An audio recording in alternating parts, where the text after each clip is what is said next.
যাব কোন দিকে? ডান দিকে। হালাল খুব বরকতময়, হালালে বরকত বেশি, হারামে বরকত নাই। বিশ্বাস করেন? 1 কোটি টাকা ইনকাম মাসে। কয় কোটি? এরকম লোক আছে না কসবায়? বাংলাদেশে আছে না? 1 কোটি টাকা ইনকাম, কোটি টাকা ইনকাম তার, কিন্তু বছরে কোটি কোটি টাকা তার ইনকাম, 1 মাসে ইনকাম 1 কোটি টাকা, কিন্তু দেখা যায় মাসে একটা হসপিটাল বিল পরিশোধ করতে তার চলে যায় 50 লাখ টাকা। আছে না নাই? ওয়াইফের ক্যান্সার, যার নেই কোনো অ্যান্সার, ছেলে ইয়াবা খায়, ওরে দেয়া লাগে 20 লাখ, বাড়ি ভাড়া, খাওয়া দাওয়া ইত্যাদি খরচ শেষে দেখা যায় মাস শেষে আরো 20 লাখ ঋণের মধ্যে পড়ে আছে। আছে না নাই? কিন্তু মাসে ইনকাম ছিল কত? 1 কোটি, কিন্তু মাস শেষে দেখা যায় 20 লক্ষ টাকা ঋণের বোঝায় চাপা পড়ে আছে। আর রিক্সাওয়ালা, ওর বেতন নাই, যা পারে ইনকাম করে প্রতিদিন, মাসে অন অ্যান অ্যাভারেজ তার ইনকাম 5,000। কয় হাজার? 1,000 চলে যায় ওর যে ছুপড়ির বেড়া ওই বাড়ির ভাড়া দিতে, 1,000 চলে যায় ওর খাওয়া, 1,000 চলে যায় চিকিৎসা, 1,000 চলে যায় ছেলেমেয়েদের পড়াশোনা, আনুষঙ্গিক আরো 500, মাস শেষে আরো থেকে যায় 500। সুবহানাল্লাহ কইতে পারলেন না? 1 কোটি টাকা ইনকাম করেও 20 লক্ষ টাকা ঋণের বোঝায় চাপা পড়ে আছে। আর 5,000 টাকা ইনকাম, মাস শেষে কত থাকে? 500। কারণ ওর পুরো ইনকামটাই হালাল। ওর পুরো ইনকামটা কি? আর হালালে বরকত ঢুকায় দিছে কে? হারামে কোনো বরকত আছে? আওয়াজ করে বলেন তো, গরু খাওয়া হালাল না হারাম? কুকুর খাওয়া? কুরবানিতে কি জবাই হয়? সুন্নতে খাতনার অনুষ্ঠানে, বিয়ের অনুষ্ঠানে, প্রতিদিন কসাইয়ের দোকানে, কোথাও কুকুর জবাই হয়? আচ্ছা, গরু বা গাভী বছরে বাচ্চা দেয় কয়টা? একটা। আর কুকুর দেয় কয়টা? 7টা, 10টা, 11টা। জন্ম নিয়ন্ত্রণ নাই তো, দেদারসে দিচ্ছে, ফ্যামিলি প্ল্যানিং নাই, তাই না? আচ্ছা, তো দেখেন, গরু বাচ্চা দিল কম, কুকুর বাচ্চা দিল বেশি। গরু জবাই হয় বেশি, কুকুর জবাই হয় না। গরু আমরা খাই বেশি, কুকুর খাই না। তারপরেও কসবায় গরু বেশি না কুকুর বেশি? আওয়াজ করে বলতে হবে, গরু না কুকুর? কারণ গরু খাওয়া হালাল, আর হালালে বরকত ঢুকায় দিছে কে? এজন্য দ্য ডিসিশন ইজ ইয়োরস, সিদ্ধান্ত আপনার। কই যাবেন, ডানে না বায়ে? হালালের সাথে না হারামের সাথে? হালালটা হচ্ছে পরিবেশ বান্ধব। হালালটা কি? Eco friendly. এটা পরিবেশ বান্ধব, এটা স্বাস্থ্যকর, এটা রুচিসম্মত, এটার মধ্যে কোনো ঝামেলা নাই, এটাতে কোনো ভেজাল নাই। হালালে থাকলেই লাভ, যদিও অল্প। সুবহানাল্লাহ পড়েন।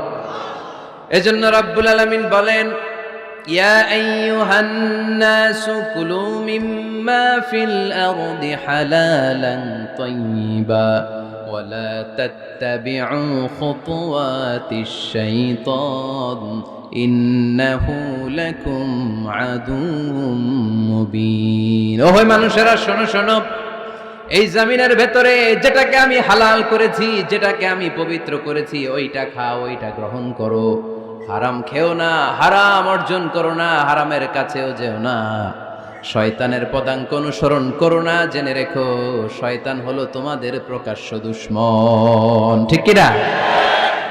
আদুউম মুবিন। শয়তান আমাদের প্রকাশ্য দুশমন। সে হারামকে আমাদের কাছে চাকচিক্যময় করে তুলে। সে বুঝাতে চায় হারামের মধ্যে আরাম, আসলে হারামে আরাম আছে, হালালের মধ্যে বরকত। এজন্য আমরা সবসময় হালাল অবলম্বন করব। রাজি আছেন তো? কিন্তু আমরা যদি আমাদেরকে প্রশ্ন করি, আমাদের ব্যবসায়, আমাদের চাকরিতে, আমাদের লাইফ লিডিং সিস্টেমে আমরা কি শুধু হালাল খাই? কি খাই? হালালও খাই, সুযোগ পাইলে একটু যদি পাই অমনি ধরে ঘাপুস ঘুপুস। সুযোগ পাইলেই কি ঘাপুস ঘুপুস? ঘাপুস ঘুপুস করা যাবে না। অনেকে আবার আছে দেখবেন, খাওয়ার ক্ষেত্রে হালাল খোঁজে। খাওয়ার ক্ষেত্রে আমি অনেক লোক দেখেছি। থাইল্যান্ডে আমি গেলাম, দেখি যে তার ব্যাপারে জানি যে সরকারি চাকরি করে, লক্ষ লক্ষ টাকা 2 হাতে কামায়, এমনি গাছেরটাও খায়, তলারটাও কুড়ায়। আছে না নাই? তো ইচ্ছে মতো ডানে বায়ে ইনকাম করে, হালাল হারাম দুইটাই খায়। কিন্তু থাইল্যান্ডে যে হালাল খাবার খুঁজতেছে। কি খুঁজতেছে? ওখানে যে জিজ্ঞেস করে যে এই দোকানে কি পর্ক আছে? পর্ক থাকলে খাবো না। পর্ক মানে হচ্ছে শুকরের চর্বি। শুকরের গোশত বা চর্বি মিশানো কোনো খাবার উনি খাবে না, কারণ এটা হারাম। আর ঘুষ যে খায় এটা খুব হালাল। এরকম ডাকাইতে আছে না নাই? তাহলে আমাদের মুসলমানদের সবচেয়ে বড় সমস্যা হচ্ছে আমরা খাওয়ার ক্ষেত্রে হালাল খুঁজি, কিন্তু ইনকামের ক্ষেত্রে ওই জিনিসটা খুঁজি না। এরকম আছে না নাই? না। Your food should be halal. Your drinks should be halal. Your income should be halal. Your dress up, your fashion should be halal. And your entertainment should be halal. আপনার পোশাক হতে হবে হালাল, আপনার খাদ্য হতে হবে হালাল, আপনার উপার্জন হতে হবে হালাল, আপনি যে বিনোদন করছেন এই বিনোদনটাও হতে হবে হালাল। চিল্লায় বলেন ঠিক কিনা? হালাল বিনোদন লাগবে, হালাল ড্রেস আপ লাগবে। ছেলেরা কি স্বর্ণ পড়তে পারবে? ছেলেরা কি সিল্কের জামা পড়তে পারবে? আমরা সিল্কের জামা পরি না, এটা আমাদের জন্য হারাম করেছে কে? ছেলেরা জুয়েলারি পড়তে পারবে? গলায় চেন পড়তে পারবে? হাতে ব্রেসলেট দিতে পারবে? আছে না নাই? এখানেও অনেকের আছে না নাই? দেয়া যাবে? অনেক ছেলে দেখবেন আবার কানের মধ্যে ছিদ্র করে, কসবায় মাশাআল্লাহ এগুলা নাই। আমি বাঁচায় দেওয়ার জন্য কইলাম নাই, আবার ওরা কয় আছে। আছে আছে না, এগুলো করা যাবে? দাড়িতে চুলে কালো রং দেয়া যাবে? এটা ধোঁকাবাজি। এটা কি? মান গাশশানা ফালাইসা মিন্না। আল্লাহর হাবিব সাল্লাল্লাহু আলাইহি ওয়াসাল্লাম বললেন, the person who deceives us he is not among আস। যে আমাদেরকে ধোঁকা দেয় সে কখনো আমার উম্মত হতে পারে। মদিনার খেজুরের বাজার ভিজিট করতে গেলেন আল্লাহর হাবিব সাল্লাল্লাহু আলাইহি ওয়াসাল্লাম, অডিট করতে গেলেন।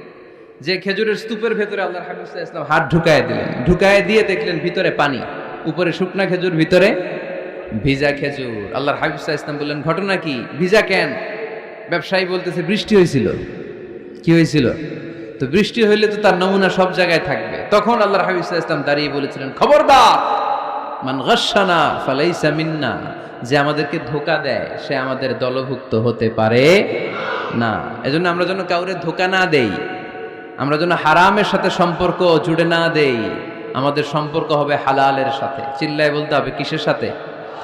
আজকের মাহফিলটা তখনই সার্থক হবে যখন এই কথাগুলো শুনে আমরা এই সিদ্ধান্তে উপনীত হতে পারবো যে আমার ফুড, আমার ড্রিঙ্কস, আমার ইনকাম, আমার ড্রেস আপ, আমার এন্টারটেইনমেন্ট, আমার সব কিছু হালাল দিয়ে আমি সাজাবো। আমার জীবনটাকে আমি হালাল দিয়ে সাজাবো। রাজি আছি না নাই? সব হালাল হইতো। নারীদের ফ্যাশন, অনেক নারীরা ফ্যাশন সচেতন। খবরদার, নারীরা টাইট ফিটিং পোশাক পরতে পারবে না। পারবে? পাতলা পোশাক পরতে পারবে না। তারা নিজেদেরকে আবৃত করে রাখতে হবে। টাইট ফিটিং পোশাক পরতে পারবে না, অন্য ধর্মের পোশাক পরতে পারবে না, পরচুলা লাগাতে পারবে না। এই ফোর কর্নার্স, এই বর্ডারগুলো মেনে নারী যে কোনো ধরনের ফ্যাশন নিতে পারে। এই ফ্যাশনগুলোকে বৈধ করেছে কে? এজন্য রাব্বুল আলামিন বলেন, ইয়া আইয়ুহান নাসু কুলু মিম্মা ফিল আরদি হালালান তাইয়্যিবা ওয়ালা তাত্তাবিউ খুতুওয়াতিশ শাইতান ইন্নাহু লাকুম আদুউম মুবিন। সুবহানাল্লাহ পড়েন। ওহে মানুষেরা, এই জমিনে যেটা পবিত্র আর হালাল বলে আমি ঘোষণা দিয়েছি সেটা খাও, কারণ সেটাতেই বরকত। আর শয়তানের পদাঙ্ক অনুসরণ করো না, কারণ শয়তান তোমাদের প্রকাশ্য শত্রু। কথাটা বলেছেন কে? তাহলে আমরা হালালের পক্ষে না বিপক্ষে? এই আপনাদের গলার আওয়াজ। হালালের পক্ষে না বিপক্ষে? হারামের পক্ষে না বিপক্ষে? আমরা আমাদের জীবনটা হালাল দিয়ে সাজাতে চাই কি চাই না? কারণ হালালে বরকত ঢুকাই দিছে কে? কিভাবে আপনার জীবনের প্রতিটি অঙ্গনকে হালাল দিয়ে সাজাবেন? কিভাবে এই হারাম থেকে বেঁচে থাকবেন? এর কিছু মূলনীতি আছে, some principles, you have to follow it. এই প্রিন্সিপালগুলো যদি খেয়াল করেন তাহলে হালাল দিয়ে জীবন সাজানো সহজ। আর এই প্রিন্সিপালে, মূলনীতিতে যদি ভেজাল লাগাই দেন তাহলে সব জায়গায় ভেজাল আছে না নাই? আজকে এই চমৎকার দুপুরে আমরা হালাল হারামের মূলনীতির ব্যাপারে কয়েকটি কথা শুনে বিদায় নিব ইনশাআল্লাহ। পড়েন। হালাল এবং হারামের প্রথম মূলনীতি হচ্ছে আল আসলু ফিল আশিয়াই আল ইবাহা। মূলত সব কিছু পৃথিবীতে যা দেখি, যা পাওয়া যায়, খাবার দাবার যাই হোক না কেন, মৌলিকভাবে সবকিছু হালাল। যুবক ছেলেরা বুঝে যাও, কান দুটো খরগোশের কানের মতো খাড়া কর। আমি সহজ করে বুঝাবার চেষ্টা করব, যদিও সহজ করে বুঝানো সহজ না। সহজ করে কইতে আমায় কহজে, সহজ করে যায় না কওয়া সহজে, ঠিক কি না? তারপর আমি চেষ্টা করছি সহজ করে বুঝানোর। খুব সহজ। আর দিন ও ইউসরুন লা উসরা ফি। দিন সহজ, এর মধ্যে কাঠিন্যতা নাই। মন জয় করার 4টা বাক্য আল্লাহর হাবিব সাল্লাল্লাহু আলাইহি ওয়াসাল্লাম আমাদেরকে শিখিয়ে গিয়েছেন। বাশিরু ওয়ালা তুনাফিরু, ইয়াসিরু ওয়ালা তুআসিরু। সহজ করে উপস্থাপন করো, কঠিন করো না। মানুষকে দিনের প্রতি আকৃষ্ট করো, দিন থেকে ভাগিয়ে দিও না। আমরা অনেকে দিন থেকে ভাগাই দেই, আছে না নাই? এক ছেলে হিন্দু হইছে, হিন্দু থেকে মুসলমান হইছে, আগে ছিল হিন্দু, এখন দেখে এই ছেলেরা কি সুন্নি মুসলমান বানাবে, না ওয়াহাবি বানাবে, না আহলে হাদিস বানাবে, না হানাফি বানাবে, এই নিয়ে কিলাকিলি আছে না নাই? কি বিপদ! সে আগে হিন্দু আসছিলাম, এটাই তো ভালো আসছিলাম। মুসলমান হওয়ার পরে এর ভয় দেখানো শুরু করছে, এই খবরদার, নামাজ রোজা জাকাত হজ সব লাগবে, হারাম খাওয়া যাবে না, এটা নাই ইসলামে, এটা নাই, ওইটা নাই, ওইটা নাই, হিন্দু কে তাহলে আমিও নাই, এরকম হয় না? খবরদার, আল্লাহ ছাড় দিতে চায়, মৌলবীরা ছাড় দেয় না, আছে না নাই? তো আমরা যেন কঠিন না করি। হালাল হারামের প্রথম মূলনীতি হচ্ছে basically everything in this world is হালাল। এই পৃথিবীতে যা আছে সবই হালাল। সব কি? সব হালাল, সব হালাল, সবই হালাল, অল্প কিছু হারাম। সুবহানাল্লাহ পড়েন। যদি এমন হইতো এই পৃথিবীতে যা আছে সবই হারাম, অল্প কিছু হালাল, খুব ভালো হইতো, তাই না? সুবিধা হইতো আমাদের। তা আমাদের সুবিধা করে দিলেন কে? বেসিকলি এভরিথিং ইজ হালাল, পৃথিবীর সব কিছু হালাল। আপনারা যদি কেউ কিছু বলে যে এটা কি হালাল না হারাম, আপনি হুট করে বলবেন আগেই বলবো হালাল, যদি হারামের দলিল পাওয়া যায় তখন বলবো হারাম, ঠিক কিনা? আমাকে যদি বলেন এটা হালাল না হারাম, আমি যদি বলি হালাল, আপনি যদি বলেন দলিল দেন, এটা আপনি ভুল বলবেন। কারণ কোনো কিছু হালাল করতে হলে দলিল লাগে না। কোনো কিছুকে হালাল বলে সাব্যস্ত করতে দলিল লাগে না। হারাম বলে যদি সাব্যস্ত করতে চান তখন দলিল লাগবে, তাও তেনা পেছানো দলিল দিয়ে হবে না, যেন তেন দলিল দিয়ে হবে, অকাট্য দলিল, এটাকে বলে আল আদিল্লা আল কাতঈয়া। অকাট্য দলিল লাগে কোনো জিনিসকে হারাম সাব্যস্ত করতে হলে। তাহলে এই যে আমাদের জন্য আল্লাহ সহজ করে দিলেন, সব কিছু বেসিকলি হালাল, যতক্ষণ না এটা হারাম হওয়ার ব্যাপারে দলিল পাওয়া যায়। এজন্য হারাম হারাম জিকির না করে জিকিরটা চেঞ্জ করে করতে হবে হালাল হালাল। কথা বলেন ঠিক কিনা? জিকির দুই ধরনের আছে। জিকির কয় ধরনের? একটা জিকির হচ্ছে হারাম হারাম হারাম, একদলের কাছে সবই হারাম। একটা সময় এদেশের কিছু আলেম সমাজ ইংরেজিকে হারাম বলতো, ইংরেজি শিক্ষা করাকে কি বলতো? সময়ের বিবর্তনে এটা এখন হালাল। এখন এটা কি হালাল। একটা সময়ে আলেম সমাজের কিছু অংশ রাজনীতি করাকে হারাম বলতো, কথা কি বুঝতেছেন? এখন এটা কি হালাল হয়ে গেছে। ইসলামী ব্যাংকিং কে হারাম বলতো একটা সময়, যে না কোনো ফিনান্সিয়াল ট্রানজাকশন এই সিস্টেমে ব্যাংকিং এটা ইসলামে জায়েজ না, এটা হারাম হারাম, কারণ ওদের জিকির কি? কথা কয় না? হারাম হারাম হচ্ছে এদের জিকির। একটা সময় ইসলামিক ব্যাংকিং হারাম ছিল, এখন এটা কি হয়ে গেছে? তার মানে এখনো অনেক কিছু এদের কাছে হারাম। সময়ের বিবর্তনে, কালের আবর্তনে এদের মুখ দিয়ে এগুলো একদিন হালাল হয়ে বের হবে। চিল্লায় বলেন ঠিক কি না? এজন্য এই পৃথিবীর সবকিছু মূলত হালাল, যতক্ষণ না হারাম হওয়ার ব্যাপারে দলিল না পাওয়া যায়। হারাম করতে হলে দলিল লাগে, হালাল বানানোর জন্য দলিল লাগে না। আবার যেন তেন কোনো দলিল দিয়ে, ঠুনকো কোনো দলিল দিয়ে কোনো জিনিসকে হারাম করা যায় না। হারাম করতে হলে অকাট্য দলিলের প্রয়োজন হয়। কথা বুঝতে পেরেছেন? প্রথম মূলনীতি ক্লিয়ার সবার কাছে? আল্লাহর হাবিব সাল্লাল্লাহু আলাইহি ওয়াসাল্লাম বলতেন হালাকাল মুতানাত্তিউন, যারা মুতানাত্তিউন তাদের ধ্বংস, তাদের উপর আল্লাহ লানাত।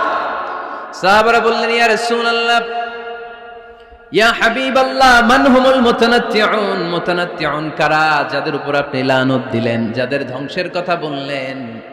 বিশ্বনবী বললেন আল্লাহর দেয়া হালাল বিষয়কে যারা সমাজের মধ্যে হারাম বলে প্রচার করে তারাই হলো সমাজের মুতানাত্তিউন। নাউজুবিল্লাহ পড়ুন। قل من حرم زينة الله التي أخرج لعباده والطيبات من الرزق। এজন্য আল্লাহ ডেকে বললেন খবরদার, কে আছে সমাজের মধ্যে আমার দেয়া হালাল সাজসজ্জাগুলোকে, পবিত্র জিনিসগুলোকে হারাম বলে ফতুয়া তুলে, তাদের উপর আমার লানত।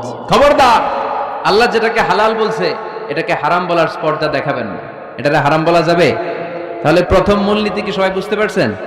বুঝতে পেরেছেন? এই দুনিয়াতে বেসিকলি সবকিছু কি? আওয়াজ করে বলেন। আর হালাল প্রমাণ করতে দলিল লাগে। কি প্রমাণ করতে দলিল লাগে? হারাম। এজন্য আমাদের জিকিরটা একটু চেঞ্জ করে দিব। আমরা হারাম হারাম না বলে কি বলবো? হালাল হালাল। যখনই দলিল পাবো তখন জিকির শুরু করব হারাম। কথা বুঝে নাই বোধহয়? দলিল পাওয়ার আগ পর্যন্ত সব কি? আরো জোরে বলেন। দলিল পাওয়ার পরে সেটা হয়ে যাবে হারাম। প্রথম মূলনীতি ক্লিয়ার? সবার কাছে ক্লিয়ার? কষ্ট হইতেছে? শেষ করে দিব? আরো কয়েক মিনিট শুনবেন? আচ্ছা, দ্বিতীয় মূলনীতি হচ্ছে হালাল হচ্ছে আনলিমিটেড। হালাল কি? কথা বলেন। আনলিমিটেড। আর হারাম হচ্ছে লিমিটেড। হারাম হচ্ছে সসীম, হালাল হচ্ছে অসীম। হালাল গুণে শেষ করা যায় না, কিন্তু হারাম গুণে শেষ করা যায়। সুবহানাল্লাহ পড়তে পারলেন না? যদি এমন হইতো হারাম আনলিমিটেড, সবই হারাম, আর হালাল হচ্ছে লিমিটেড, হালাল গুণা যায়, এমন যদি হইতো আমাদের জন্য কঠিন হয়ে যেত না? আমাদের জন্য এটাকে সহজ করে দিলেন কে? দেখেন কোরআনে যত জায়গায় আল্লাহ হালালের ঘোষণা দিয়েছেন, আল্লাহ ব্যাপকভাবে দিয়েছেন। আল্লাহ বলেছেন উহিল্লা লাকুম বাহিমাতুল আনআম, এই পৃথিবীতে যত গবাদি পশু আছে সব খাওয়া হালাল, ইল্লা মা ইউতলা আলাইকুম, তবে হাতে গোনা অল্প কয়েকটা ছাড়া, যেগুলো এখনই তোমাদেরকে তেলাওয়াত করে শোনানো হবে। পড়েন সুবহানাল্লাহ। আবার আল্লাহ বললেন উহিল্লা লাকুম সাইদুল বাহরি ওয়া তাআমু, সাগরের মধ্যে যত প্রাণী পাওয়া যায়, মাছ পাওয়া যায়, কাঁকড়া পাওয়া যায়, সব খাওয়াকে হালাল করে দিলেন কে? সাগরে যত ধরনের প্রাণী আছে, কাঁকড়া বলেন, তিমি বলেন, যা বলেন, সব হালাল, হাতে গোনা অল্প কয়েকটা ছাড়া। সুবহানাল্লাহ পড়েন। তার মানে যখনই আল্লাহ তাআলা হালালের ঘোষণা দেন, আল্লাহ তাআলা এটাকে ব্যাপকভাবে ঘোষণা দেন। আর যখনই আল্লাহ হারামের ঘোষণা দেন কোরআনের ভেতরে, তখন আল্লাহ গুনে গুনে দেন। কিভাবে দেন? হুররিমাত আলাইকুমুল মাইতাতু ওয়াদ-দামু ওয়া লাহমুল খিনজির ওয়া মা উহিল্লা লিগাইরিল্লাহি বিহি ওয়াল মুনখানিকাতু ওয়াল মাওখুযাতু ওয়াল মুতারাদ্দিয়াতু ওয়ান নাতিহা, গুনে গুনে দিয়েছেন। সুবহানাল্লাহ পড়েন। যখন আল্লাহ বললেন হালাল, তখন বললেন চার পাওয়ালা যত জন্তু আছে হালাল, অল্প কয়েকটা ছাড়া। যখন ঘোষণা দিলেন হালালের, আল্লাহ বললেন সাগরের ভেতরে যত প্রাণী পাওয়া যায় সব খাওয়া হালাল, অল্প কয়েকটা ছাড়া। কিন্তু হারামের ঘোষণা যখন আল্লাহ কোরআনে দিলেন, তখন ব্যাপকভাবে দেয় নাই, গুনে গুনে দিয়েছেন। রক্ত খাওয়া হারাম, মরা প্রাণী খাওয়া হারাম, শূকর খাওয়া হারাম, আল্লাহর নাম ছাড়া অন্য কোনো নামে বলি দেওয়া হয়েছে এরকম প্রাণী খাওয়া হারাম, সিংহের গুতা খেয়ে কোনো প্রাণী মারা গেছে ওইটা হারাম। এরকম গুনে গুনে অল্প কয়েকটা হারাম, বাকি সব কিছুকে আমাদের জন্য হালাল করে দিয়েছে কে? আবার যদি আল্লাহর জিজ্ঞেস করি আল্লাহ কাদেরকে বিয়ে করতে পারবো, আল্লাহ বলবে সবাইরে বিয়ে করবি। বাংলাদেশের নারীরা বিয়ে করা হালাল, পাকিস্তানের মেয়েদেরকে বিয়ে করা হালাল, সৌদি আরবের নারীদেরকে বিয়ে করা হালাল, এই বাংলাদেশের সিলেটের মেয়েদেরকে বিয়ে করা হালাল, ঢাকার মেয়েদেরকে বিয়ে করা হালাল, চট্টগ্রামের মেয়েদেরকে বিয়ে করা হালাল। হালালের কোনো শেষ নাই। সুবহানাল্লাহ পড়েন। কিন্তু যখন জিজ্ঞেস করলাম তাহলে কাকে কাকে বিয়ে করা হারাম, তখনই আল্লাহ গুনে গুনে 14 জনের নাম বলে দিলেন। পড়েন সুবহানাল্লাহ। হুররিমাত আলাইকুম উম্মাহাতুকুম ওয়া বানাতুকুম ওয়া আখাওয়াতুকুম ওয়া আম্মাতুকুম ওয়া খালাতুকুম ওয়া বানাতুল আখি ওয়া বানাতুল উখত। চিল্লায় পড়েন আল্লাহু আকবার। যখন হালাল, তখন ব্যাপকভাবে বললেন সব মেয়েদেরকে বিয়ে করতে পারো। মুসলিম যত নারী হয়, বাংলাদেশের হোক, পাকিস্তানের হোক, ইন্ডিয়ার হোক, গোটা বিশ্বের যে কোনো জায়গার মুসলিম নারী হলেই সেটা হালাল। কিন্তু হারাম কোনটা যখন জিজ্ঞেস করলাম, গুনে গুনে বললেন মাকে বিয়ে করা হারাম, নিজের কন্যাকে বিয়ে করা হারাম, বোনকে বিয়ে করা হারাম, ফুফিকে বিয়ে করা হারাম, খালাকে বিয়ে করা হারাম, ভাতিজিকে বিয়ে করা হারাম, নিজের ভাগ্নিকে বিয়ে করা হারাম। সুবহানাল্লাহ পড়বেন না? তাহলে সহজ না কঠিন? চিল্লায় বলেন। কি সহজ ইসলাম, কত সহজ। দাঁড়িয়ে নামাজ পড়া ফরজ, দাঁড়াতে পারতেছেন না, বসে পড়লেও কবুল করবে কে? অজু করে নামাজ পড়া কি? পানি নাই, তায়াম্মুম করে নামাজ পড়লে কবুল করবে কে? বিয়েতে মোহরানা দেওয়া কি? মোহরানা নাই। এক সাহাবী বললেন ইয়া রাসূলুল্লাহ বিয়ে করব, মোহরানা আছে? না। কি আছে? কিচ্ছু না। তো কিচ্ছু না থাকলে বিয়ে করবো কেমন? মোহরানা দেওয়া লাগবে না? কোরআন পারো? পারি। কয়টা সূরা? এতটা সূরা। এক নারীকে জিজ্ঞেস করলেন কোরআন পারো? বলে না, পারি না। আল্লাহর হাবিব সাল্লাল্লাহু আলাইহি ওয়াসাল্লাম দুইজনকে বিয়ে পড়ায় দিলেন। আর নারীকে বললেন মা তুমি কোরআন পারো না, কিন্তু তোমার স্বামী কোরআন পারে, তোমার স্বামী টাকা দিয়ে পয়সা দিয়ে তোমাকে মোহরানা দিবে, সামর্থ্য তার নাই, সে প্রতিদিন তোমার একটু একটু করে কোরআন শিখায় দিবে, এটাই মা তোর বিয়ের মোহর। সহজ না কঠিন? আর কোনোদিন ইসলামকে কঠিন বলবেন? কেউ কঠিন বললে ওটা শুনবেন? আওয়াজ করে বলতে হবে ইসলাম কি কঠিন না সহজ? মাশাআল্লাহ। দুইটা মূলনীতি বুঝে গেছেন না? পৃথিবীর সব হালাল যতক্ষণ না দলিল পাওয়া যায়। হালাল বলতে দলিল লাগে না, হারাম বলতে দলিল লাগে। 2 নাম্বার, হালাল আনলিমিটেড আর হারাম লিমিটেড। সহজ করে দিয়েছে। সুবহানাল্লাহ পড়েন। 3 নাম্বার, হালাল হারামের মূলনীতি হচ্ছে ইসলাম শুধু হারাম বলে দিয়ে বসে থাকে না। কোনো বিষয়ে যদি ইসলাম হারাম ঘোষণা দেয়, ইসলাম একটা অল্টারনেটিভ আমাদেরকে সাজেস্ট করেছে। সুবহানাল্লাহ কোন। আমি বলে দিলাম এটা করা যাবে না, এটা করা যাবে না, এটা করা যাবে না, আমার কাজ শেষ, কি করা যাবে হুজুর এটা কোন? এরকম প্রশ্ন আছে না নাই? হারাম হারাম এই জিকির করে যে আপনি বসে রইলেন, হালাল কোনটা এটা বলে দিয়ে যান, চিল্লায় বলেন ঠিক কিনা। ইসলাম শুধু হারাম বলে বসে থাকে নাই, যত জায়গায় ইসলাম হারাম বলেছে ইসলাম একটা অল্টারনেটিভ সাজেস্ট করেছে। Islam provides us the alternatives, always alternative দিয়েছে। ইসলাম দ্ব্যর্থহীন কণ্ঠে ঘোষণা দিয়ে আমাদেরকে জানিয়ে দিয়েছে সুদ খাওয়া হালাল না হারাম। আমরা বললাম আল্লাহ সুদ যদি হারাম হয় আমরা কেমন করে আমাদের জীবন চালাবো? আল্লাহ বললেন ওয়া আহাল্লাল্লাহুল বাই'a ওয়া হারামার রিবা। চিন্তা নাই, ভয় নাই, কেমন করে সমাজ চলবে জেনে রাখো। আমি আল্লাহ যখনই সুদকে হারাম করেছি তার বিপরীতে ব্যবসাকে আমি আল্লাহ তোমাদের জন্য হালাল করে দিয়েছি। অল্টারনেটিভ আছে না নাই? অল্টারনেটিভ মানে বুঝেন তো? বিকল্প। অল্টারনেটিভ মানে কি? বিকল্প। সুদ হারাম, সুদ হারাম বলে বসে থাকলে হয়তো ঝামেলা লাগতো না। সুদকে হারাম করে দিয়ে অল্টারনেটিভ আল্লাহ আমাদের জন্য ব্যবসাকে হালাল করে দিয়েছেন। পড়েন সুবহানাল্লাহ। ইসলাম বলেছে ওয়ালা তাকরাবুজ জিনা, খবরদার বিবাহ বহির্ভূত গার্লফ্রেন্ড বয়ফ্রেন্ড বলেন, পরকীয়া বলেন, কোন ধরনের শারীরিক সম্পর্ক জায়েজ নাই, এটা হারাম। জিনার কাছেও যেও না। এখন আমরা বললাম আল্লাহ জিনার কাছেও যদি না যাই তাহলে যৌন চাহিদা মিটাবো কি করে? আল্লাহ বললেন জিনাকে হারাম করেছি, অল্টারনেটিভ বিয়ের জায়েজ করে দিয়েছি। আন-নিকাহ মিন সুন্নতি ফামান রাগিবা আন সুন্নতি ফালাইসা মিন্নি। বিয়ে আমার সুন্নাহ, যে আমার সুন্নাতের ভালোবাসে না সে আমার উম্মত হতে পারে না। এজন্য যুবক ভাইরা বিয়ে করবা। কি করবা? বিয়ের চেয়ে কোনো ভালো কাজ পৃথিবীতে হতে পারে? আমরা গার্লফ্রেন্ড বয়ফ্রেন্ড মানি না। আছে নাকি এদিকে কারো? আছে? আছে না? না, ওই যে কত বড় সাহস, হাত তোলে আবার যে একটা। এগুলার পুরা দেহটাই কলিজা। আমার সামনে বসে হাত তুলতেছে কে আমার আছে, দেখছেন? পুরোটাই কলিজা এগুলার। না, এই জিএফ বিএফ এগুলোর সাথে আমরা নাই। আমরা বিয়ে করব। বিয়ে করলে বরকত দেয় কে?